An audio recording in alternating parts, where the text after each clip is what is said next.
Salam, dear students. Hope you all to be fine, healthy, and doing well.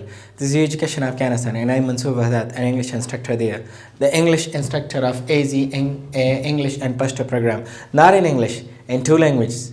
AZ English and Pashto and direct program. Today is our 45th lesson. سلام به همه دوستان خوشمند خوب و صحتمند باشین.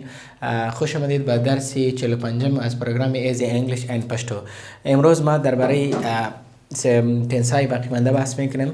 سلسله تنسا رو شروع کرده بودیم. سیمپل پرزنت تنس خوانده بودیم، پرزنت پرفکت تنس، پرزنت کنتینیوس تنس، پرزنت پرفکت کنتینیوس تنس. همین تنسا رو خوانده بودیم و کلی تنسای سیمپل تنسای پرزنت که بودن اونا خلاص شدن. حالی از دیگه پیریود شروع میکنم. دیگه پیریود را بحث میکنم که پاست تنس است. سیمپل پاست، پاست کنتینیوس، پاست پرفکت تنس، پاست پرفکت کنتینیوس تنس را بحث میکنم بعد از همین لسن، همین درس. اولا بحث با سیمپل پاست تنس میکنم. ما خوانده بودیم که سیمپل پرزنت تنس و سیمپل پاست تنس تنسای خیلی وسیع هستند. یعنی چی معنی؟ همین معنی اگه دیگه تنسا نمیبودن simple present tense and simple past tense میتونستن به جای کل تنسا کار کنن. یعنی خیلی تنسای مهم هستن. simple past و simple present تقریبا ډېری مهمه زمانی دي. که چیرته نور تنسونه نه وي دا simple past او simple present د نورو تنسونو په ځای باندې تقریبا کار کول شو. simple past tense simple معنا د ساده، past معنا د تیر او tense معنا د زمانه. چې simple ساده، past معنا د تیر او tense معنا د زمانه. تعریف پیدا سکو is used to show an action و دغه زمانه د دې لپاره کاریږي تر څو یو عمل وخی. ګوري دغه یوزیج دی ښه لومړنی یوزیج کې څه بحث کو دغه وایو is used to show an action و به همین خاطر به کار برده میشه تاکي يعني عمل نشان بده. چطور عمل سره کوم عمل باید نشان وخی مونږ ته we started and ended at a particular time in the past.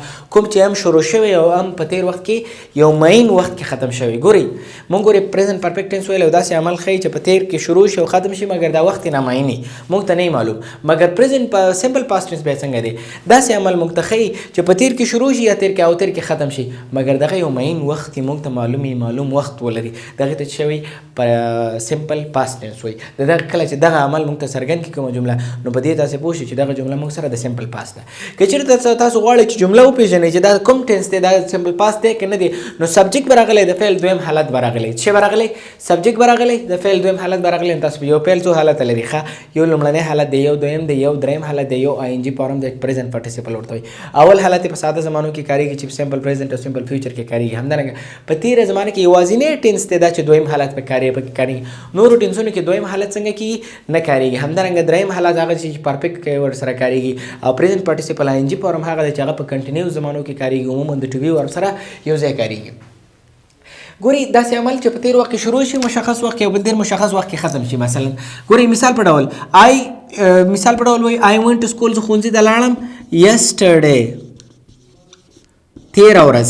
ګوري که چیرته دا ذکر نشي نو مثلا عام مشکل نشته مګر دا خودل شي یو تعین و خودل شي. که چیرته دا څه وایي چې I have studied English yesterday ما پرون انګلیسي درس ویلی دی دا غلطه ده په انګلیسي کې. د مثلا یعنی بس د سیمپل پاست اگه ما بخوایم وقت تعیین نشان بدم وقت تعیین نشان داده میتونم مگر د پرزنت پرفکت ما نمیتونیم وقت تعیین نشان داده باشیم.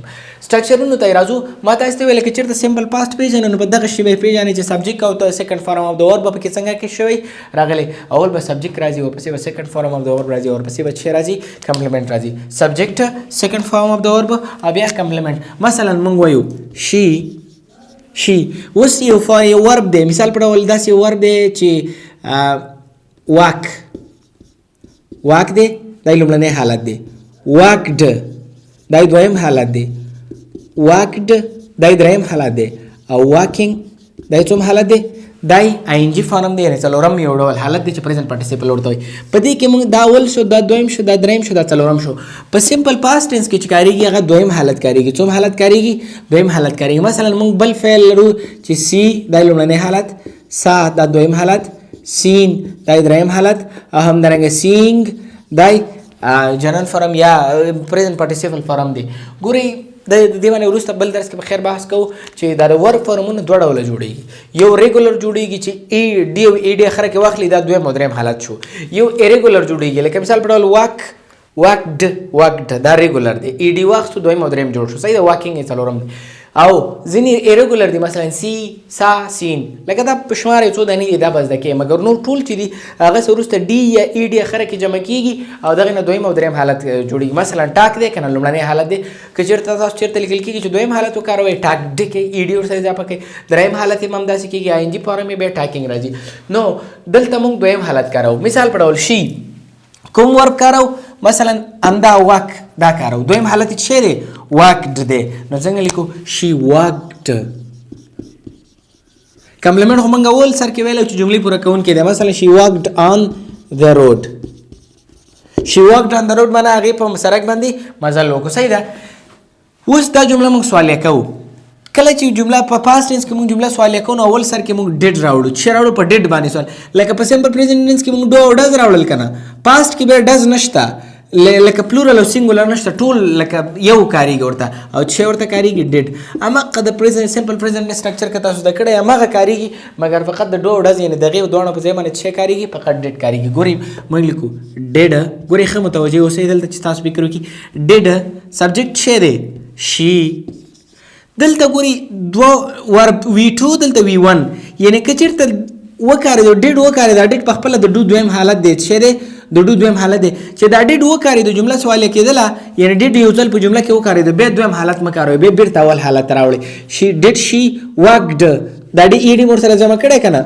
دا ورته بېرته ختم کول شو ډیډ شي واک آن د روډ ګورې دې ته ښه متوجه اوسئ دا سوالیه شوله صحیح ده نو شي واکډ آن د روډ معنا هغې په سړک باندې مزل وکړه څه معنا داسې نه ده چې سړک باندې مزل کړی دی او سړک باندې مزل کوو نه سړک باندې مزل وکړو سوالیه کوو چې څنګه کوو ډیډ شي واک باندې سوال په ډیډ باندې سوالیه کوو آیا هغې په سړک باندې مزل وکړه اوس یې منفي کوو ګورئ ښه سبجیکټ شي دی که نه بیا ګورئ ډیډ بیا څه دی ناټ بیا چې دی V1 دی اول حالت دی واک دی که نه اول حالت چې دی دا دې ختم که مثلا did she did not walk on the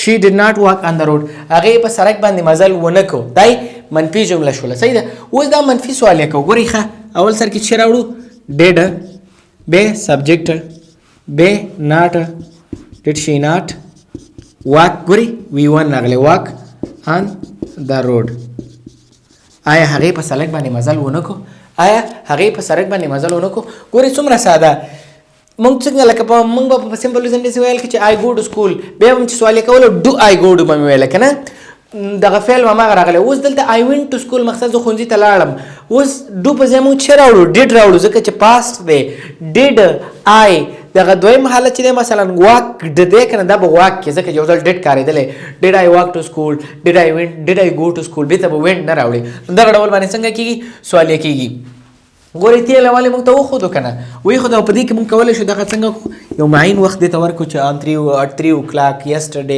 afternoon noon همدغه شان موږ څنګه کولی شو کرولی شو دغه لومړنی یوزیج شو موږ په دې باندې بحث وکړو صحیح ده څنګه به په دې باندې څه بحث وکړو چې داسې عمل ښیي چې په تېر کې شروع شي تېر کې ختم شي وخت یې معین مثلا آی وینټ ټو سکول yesterday زه پرون ښوونځي ته لاړم سمپل پریزنټ ټینس داسې پېژندلی شو چې سبجیکټ به راغلی ورپسې به دویم حالت د ور به راغلی یوازینی ټینس دی دغه سمپل پریزنټ ټینس چې په دغې کې دویم حالت موږ کاروو څنګه کاروو دویم حالت موږ کاروو مګر دغه دویم حالت یوازې په مثلا په مثبته جمله کې او منفي جمله کې په مثبته جمله کې کاریږي صحیح ده په منفي جمله کې سوالیه جمله کې او منفي سوالیه جمله کې دا نور مین ورک چې کوم دی دا به اول حالت کاریږي او ډیډ چې دی لکه منفي جمله کې هم ډیډ راځي په سوالیه جمله کې هم ډیډ راځي په منفي سوالیه کې هم جمله کې هم ډیډ راځي کله چې دغه ډیډ وکارېدو بیا د هغه نه وروسته لومړنی دویم فارم د ورب نه کاریږي یوازې څه به کارې اول فارم د ورب به کارې دویم یوزیج ته راځو لکه دغه خو یوزیج اول یوزیج شو دویم یوزیج یعنې دویم د استعمال ځای وی از یوز ټو شو سټیټ اور ایگزسټنس ان د پاست موږ په سمپل پریزنټ ټینس کې داسې بحث کړی ګورئ یو بل نه قیاس کېږي تاسو ته ما لومړی سر کې ویلی سمپل پریزنټ ټینس کې موږ داسې بحث کړی چې دا لکه سټیټ او ایگزسټنس ښیي لکه آی ایم ا بوای زه ښوونځي زه یو هلک یم دا یو دویمه دنده راوړو چې اکشن به ښیي لکه آی ګو ټو سکول بیا چې اکشن مم سوالیه کوو په ډو باندې مم سوالیه کوو ډو آی ګو ټو سکول او کله چې آی ایم ا بوای به راغلی او مثلا دا ایم هم سر ته راوړو ایز ایم آر چې به راغلی دا ایز ایم آر به سر ته راوړو جمله به سوالیه شو وروسته باندې ناټ راوړو جمله به منفي شو مګر دلته هم بالکل همدغه شان ده خو صرف فورمونه تغییر کوي یو ټینس چې کله بل ټینس ته وړي یوازې دغه ورب فورم به تغییر کېږي چې ساده حالت به دویم ته وړي دویم به دریم ته وړي یا به آی ان جي ته وړي صحیح ده ګورئ هماغه دا وازور چې تاسو متوجه شئ ورته په دې جملو کې وازور دا په سمپل پریزنټ ټنس کې عین سټرکچر درلودو دغه وازور صرف از ام ار خو په پاست کې وازور کاری وایي سیم ویز یوز ټرو سټیټ اور ایگزیسټنس حالت او یا هم موجودیت مونږ ته څرګندوي لکه څنګه مثال په ډول ګورئ ښه مثال مونږ داسې وایو چې she was here هغه دلته وه she was here هغه دلته وه سوال یې کوي دا جمله از ام ار واز ور دی که نه همدغه از ام ار was were have has can could دا چې په جملو کې لیدل جملو سر ته راوړو جمله سوال کېږي وروسته ترې ناټ راوړو جمله منفي کېږي صحیح ده دا اوس جملې سر ته راوړو was I نه بلکې she دی صحیح ده was she here سوالیا شوه منفي دي نه وروسته ناټ راوړه she was not here همدارنګه was she not here ګوره یا wasn't she here داسې مویلی شي دا not د she نه مخکې هم راوړلی شي ګورئ اوس سټرکچر سره تاسو وګورئ سبجیکټ دی was ور دی کمپلیمنټ دی was ور دی سبجیکټ دی was ور دی بیا پسې کوله she سبجیکټ دی بیا کمپلیمنټ دی صحیح ده ورپسې همدارنګه هلته سبجیکټ دی was ور دی بیا not دی بیا کمپلیمنټ دی سبجیکټ دی was ور نه was دی بیا not دی بیا کمپلیمنټ دی همدارنګه was ور was هم ته راوړی سبجیکټ not دی که نه دلته هم not راوړی کمپلیمنټ دی موږ دلته هم کمپلیمنټ راوړی بیا was د مفرد لپاره راځي همدارنګه ور بیا د شي لپاره راځي د جمع لپاره he she او it همدارنګه یو نوم چې کله اوسي که نه دې لپاره واز راځي I we you they او یا د یو پلس نومونه چې دي دې لپاره موږ څه کارو ور کارو سو دغه د سمپل پریزنټ ټنس په اړه واسو چې سمپل پریزنټ ټنس د دې لپاره کاریږي تر څو سمپل پاست ټنس د دې لپاره کاریږي تر څو پاست اکشن موږ ته وښیي او دغه پاست اکشن د ښودلو لپاره مثلا د یو پارټیکولر ټایم موږ ته تعین کوي همدارنګه موږ بل دا چې دغه سټیټ او ایگزیسټنس خو سټرکچر موږ ته ویل thank you it was the first part of a 45th lesson let's go to our second part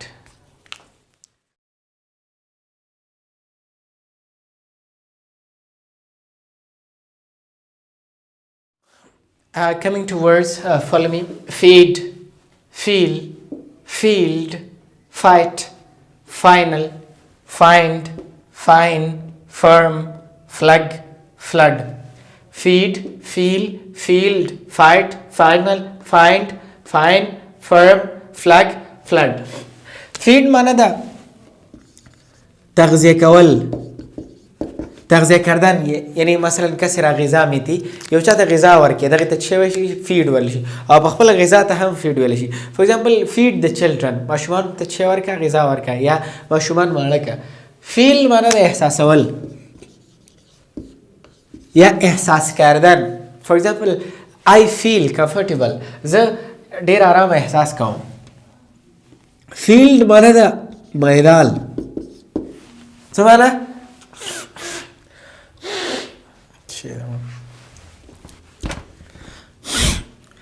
فیلډ معنی د میدان څه معنی ده میدان یا ډګر دی شي for example both competitors they have gone to the field دواړه مسابقه کوونکي څنګه شوي دي میدان ته ښکته شوي دي یا تللي دي فایټ معنی د جنګ څه معنی ده جنګ یا جګړه for example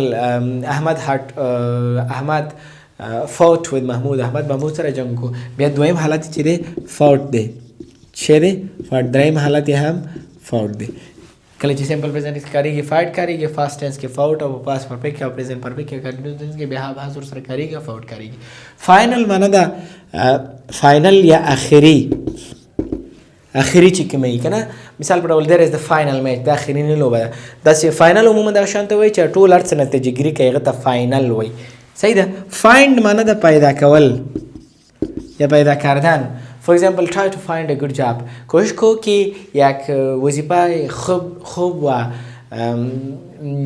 یعنی یک وظیفه خوب را پیدا کنی find معنی ده جریمه فاین څه معنی ده جریمه همدارنګه فاین خطه هم وایي چې یو څوک ښیي for example take the fine from students شاګردان نه جریمه واخله یا I am fine زه ښه یم فرم معنی ده شرکت دا فرم همدارنګه کلک ته هم وایي For example, I am firm by my promise.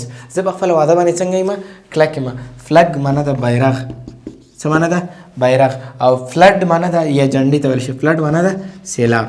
څه معنا ده؟ سیلاب. feed تغذیه کول، feel احساسول، field میدان، fight جنګ کول، fine الاخري، fine پیدا کول، fine جریمه یا ښه، firm شرکت یا په خبره ولاړ ته ویل شي. کلک ته flag بیرغ، flood معنا ده سیلاب. Thank you dear students. Let's go to our last part.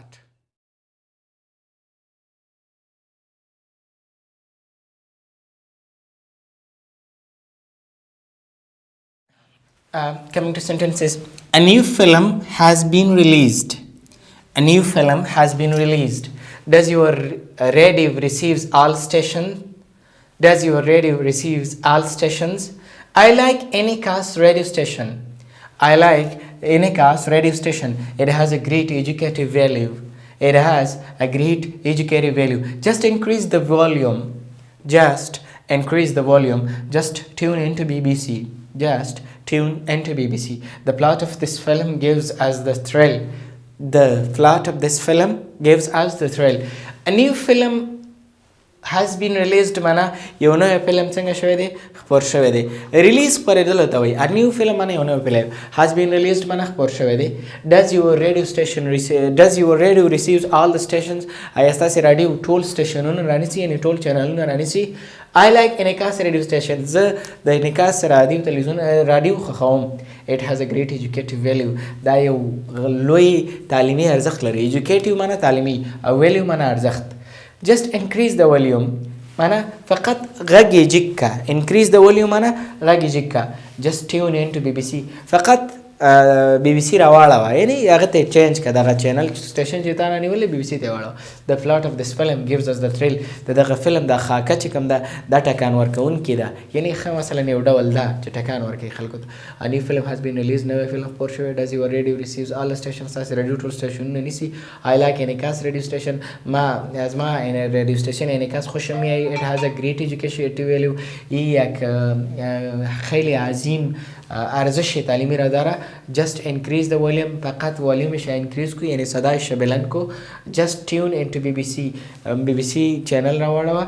the plot of this film gives us a thrill.